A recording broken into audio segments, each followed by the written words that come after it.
बड़ी बहू वर्सेस छोटी बहू। भाई जो अच्छी बहू है वो तो अच्छी ही रहेगी और जो बुरी उसका क्या कहना। लेकिन क्या हो कि दोनों ही बुरी हो और बनने की कोशिश करे अच्छी। माँ जी ये लीजिए आपका चश्मा और ये रहा तेल। अरे ले आई तो चश्मा, पर तेल किस लिए? कैसी बात कर रही है माँ जी, ये तेल मैंने अपने घर से मंगाया है। वो आपके घुटनों में दर्द रहता है ना, इसलिए मैंने माँ से कह के आपके लिए एक बढ़िया तेल मंगाया है। घुटनों पर लगाते ही आपका दर्द चला जाएगा। है सच्ची? तब तो मुझे एक बार लगाकर देखना ही होगा। माँ जी आप बोले तो मैं लगा दूं क्या? अरे नहीं नहीं बहू, बाद में लगा लूंगी मैं। माँ जी अब मैं आ ही गई हूँ तो लाइए ना, मैं मालिश कर देती हूँ, आपको आराम मिलेगा। वैसे जेठानी जी ऐसे तेल बहुत मिलते हैं, इसका मतलब ये तो नहीं कि हर तेल असर करता ही है। माँ जी आप ये छोड़िए और आप इन दवाइयों को खाइए। सोना बहू ये किस चीज की दवाई है? माँ जी ये विटामिन की दवाई है, ये दर्द कम करने में मदद करेगा। तुम दोनों ऐसा करो, इनको यहीं रख दो और अंदर जाकर काम करो। सोना और मोना अंदर चली जाती है। शाम को बहू जल्दी से खाना परोस दे, बहुत भूख लगी है। हाँ माँ जी क्यों नहीं, आज का खाना सब आपकी पसंद का बना है। वाह भाभी, आज क्या मम्मी का बर्थडे है जो आपने सारा खाना मम्मी की पसंद का बनाया है? वैसे लग रहा है कि आप दोनों में कोई कंपटीशन चल रहा है। माँ जी आप ये खाना छोड़िए, ये सब आपकी सेहत के लिए ठीक नहीं है। इस खाने में बहुत तेल और मीठा है जो आपकी सेहत पर बुरा असर डाल सकता है। आप ये खाइए, ये एकदम हेल्दी है। ये क्या है मोना बहू? माँ जी ये हरी सब्जी, रोटी और सलाद है जो आपके लिए एकदम ठीक और अच्छा है। भाभी जरा हमारी तरफ भी ध्यान दीजिए, घर में माँ के अलावा और लोग भी है। यहाँ कोई बेस्ट बहू का कंपटीशन नहीं चल रहा जो आप लोग माँ को इम्प्रेस कर रहे हो। ये आपको कैसे पता? मतलब ननद जी ये आप क्या बोल रही हैं? हम ये सब माँ जी को इम्प्रेस करने के लिए थोड़ी ना कर रहे हैं और ना ही उनकी नजरों में उठने के लिए। हम तो ये सिर्फ हमारी प्यारी सी सासू माँ के लिए कर रहे हैं, उनके अच्छे के लिए कर रहे हैं। बढ़िया आई, इनका तो पता नहीं, लेकिन मैं बस यही चाहती हूँ कि माँ जी जैसी भी रहे खुश और तंदुरुस्त रहे। आप दोनों को देखकर तो ऐसा लगता नहीं। ये सब छोड़िए, मेरे लिए भी खाना परोस दीजिए। हाँ हाँ नहीं तो खाना ठंडा हो जाएगा। कुछ दिनों बाद सीढ़ियों से गिरने की वजह से सास के पैर में मोच आ जाती है। कैसी है माँ जी? क्या कहा डॉक्टर ने? माँ जी को ज्यादा चोट तो नहीं आई ना? तुम कुछ बोल क्यों नहीं रही हो? हमें माँ जी की चिंता हो रही है। भाभी अगर इतनी ही चिंता हो रही थी तो आप माँ को देखने, उनका ख्याल रखने के लिए हॉस्पिटल क्यों नहीं आई?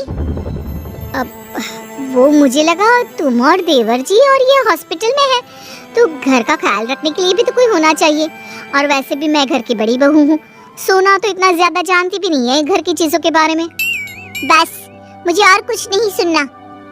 डॉक्टर ने माँ को कुछ दिनों के लिए बेड रेस्ट करने के लिए बोला है और ये माँ की दवाइयाँ हैं, टाइम पर देने को कहा है। लाओ, माँ को दवाई टाइम से देना भूलना नहीं। और हाँ, रोज रात को हम में से किसी एक को माँ के साथ रुकना होगा। अरे लेकिन वो क्यों? माँ को रात को प्यास लगी या वॉशरूम जाना होगा तो? हाँ ये तुम सही बोल रही हो, लेकिन मुझे तो माफ कर दो, मैं नहीं रुक पाऊंगी। तुम तो जानती ही हो मुझे अपने बेड के सिवा कहीं और नींद ही नहीं आती। अब मैं क्या कह रही थी कि तुम ही रात को माँ जी के साथ सो जाओ ना। तुम्हारी माँ है, तुम्हारे सिवा उनको कोई अच्छे से कैसे समझ सकता है, और तुम उनके साथ रहोगी तो उनकी जरूरतों का ख्याल अच्छे से रख पाओगी ना। वो तो मैं रुकी जाती, लेकिन बस मैंने पूछा क्योंकि सारा दिन मैं ही तो थी, सोचा रात को आराम कर लूं। पर कोई बात नहीं, ठीक है मैं माँ के साथ रुकूंगी।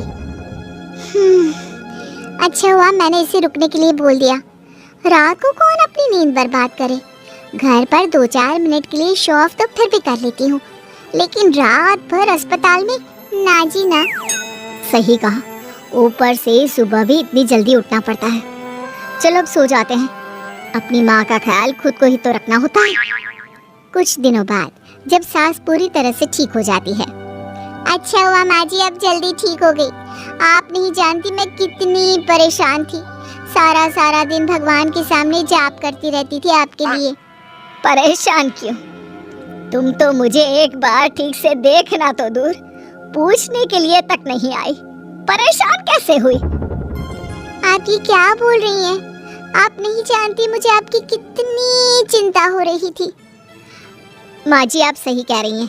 इसको आपकी चिंता होती तो ये आपको देखने आती, पर ये आपको देखने नहीं आई।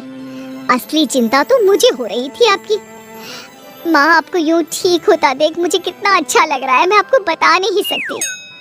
मोना भाभी, आप माँ को देखने आ भी गई तो आपने कोई बड़ा काम नहीं किया। आप बस आती थी, माँ का हाल चाल पूछती थी और फिर चलते बनती थी। इसके अलावा आपने और कुछ किया क्या?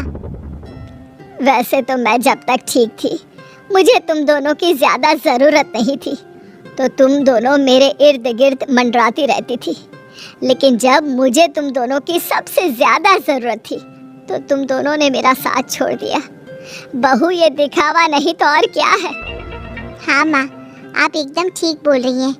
ये बस आपको हम सबको दिखाने के लिए अच्छी बहू का नाटक करती थी। नहीं नहीं माँ जी। अरे बिल्कुल नहीं माँ जी, मुझे सच में आपकी चिंता थी। बहू, अगर चिंता होती तो मेरे बुरे समय में तुम दोनों कहाँ थे?